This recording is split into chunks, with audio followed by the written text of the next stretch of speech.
الرحمن علم القرآن خلق الإنسان علمه البيان الشمس والقمر بحسبان والنجم والشجر يسجدان والسماء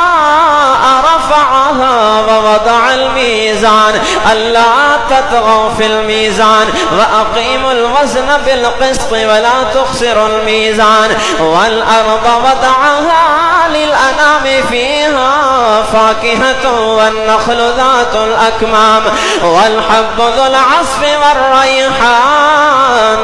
فبأي آلاء ربكما تكذبان خلق الإنسان من صلصال كالفخار وخلق الجن من مارج من نار فبأي آلاء ربكما